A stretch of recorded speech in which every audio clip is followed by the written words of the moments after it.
पुत्रदा एकादशी। भगवान विष्णु को प्रश्न करने के लिए एकादशी का व्रत माना जाता है। पौराणिक मान्यता के अनुसार यह व्रत योग्य संतान की प्राप्ति हेतु रखा जाता है। हिंदू धर्म में पुत्रदा एकादशी भगवान विष्णु को समर्पित मानी गई है।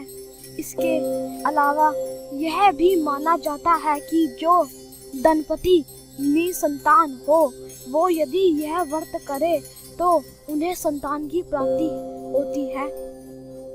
आइए जानते हैं पुत्रदा एकादशी की व्रत कथा।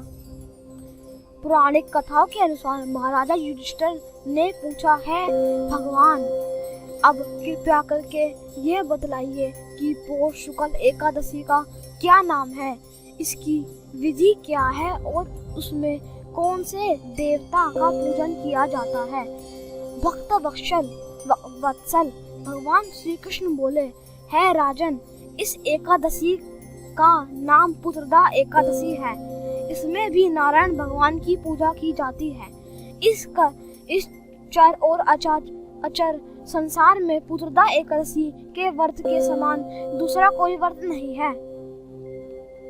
इसके पुण्य में मनुष्य तेजस्वी, विद्वान और लक्ष्मीवान होता है।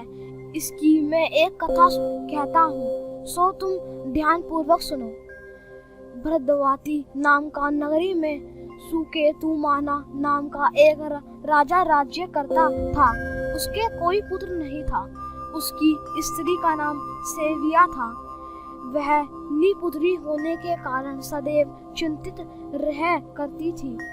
राजा के पितर भी रो रो कर पिंड लिया करते थे और सोचा करते थे कि इसके बाद हमको कौन पिंड देगा। राजा को भाई बाधव, धन, हाथी, घोड़े, राज्य और मंत्री, इन सब में किसी से भी संतोष नहीं होता था।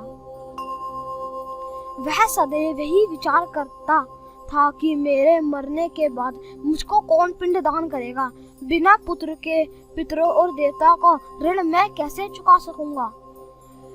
जिस घर में पुत्र ना हो उस घर में सदैव अंधेरा ही रहता है। इसलिए पुत्र उत्पत्ति के लिए वो प्रयत्न करना चाहिए। जिस मनुष्य ने पुत्र का मुख देखा है वह धन्य है।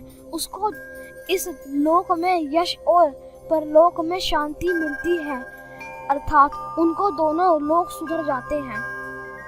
पूर्व जन्म के कर्म से ही इन जन्म में पुत्र, धन आदि प्राप्त होता है।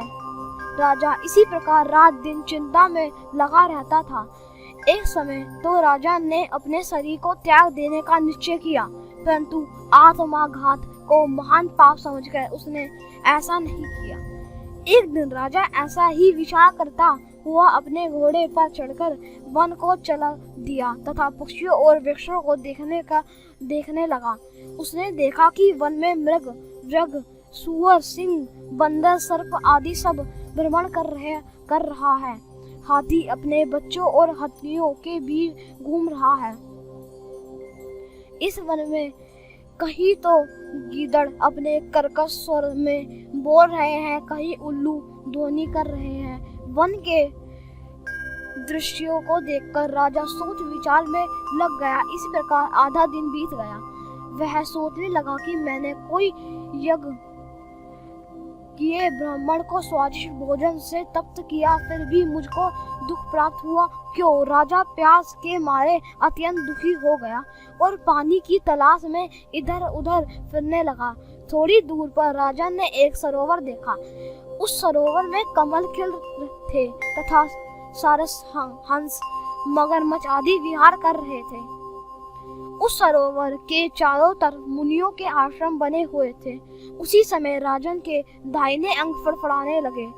राजा शुभ सुकन समझकर घोड़े से उतरकर मुनियों को दंडवत प्रणाम करके बैठ गया। राजन को देखकर मुनियों ने कहा, हे राजन, हम तुमसे अत्यंत प्रसन्न हुए। तुम्हारी क्या इच्छा है सो कहो। राजा ने पूछा, महाराज आप कौन हैं और किस लिए यहाँ आए हैं, कृपया करके बतलाइए। मुनि मुनि कहने लगे कि हे राजन, आज संतान देने वाली पुत्रदा एकादशी है। हम लोग विश्वदेव हैं और इस सरोवर में स्नान करने के लिए आए हैं। यह सुनकर राजा कहने लगा कि महाराज, मेरे भी कोई संतान नहीं है। यदि आप मुझे पर प्रश्न है तो एक पुत्र का वरदान दीजिए। मुनि बोले, हे राजन, आज पुत्रदा एकादशी है, आज अवश्य ही इसका व्रत करें। भगवान की कृपा से अवश्य ही आपके घर में पुत्र होगा। मुनि के वचनों को सुनकर राजा ने उसी दिन एकादशी का व्रत किया और द्वादशी को उसके पारण किया। उसके पश्चात मुनियों को प्रणाम करके महल से वापस आ गया। कुछ समय बीतने के बाद रानी ने गर्भ धारण किया और 9 महीने के पश्चात उनके पुत्र हुआ। वह राजकुमार अत्यंत सूरवीर, यशस्वी और प्रजापालक हुआ। श्री कृष्ण बोले, हे राजन, पुत्र की प्राप्ति के लिए पुत्रदा एकादशी का व्रत करना चाहिए। जो मनुष्य इस महात्मा को पढ़ता है, यह सुनता है, उसे अंत में स्वर्ग की प्राप्ति होती है। धन्यवाद।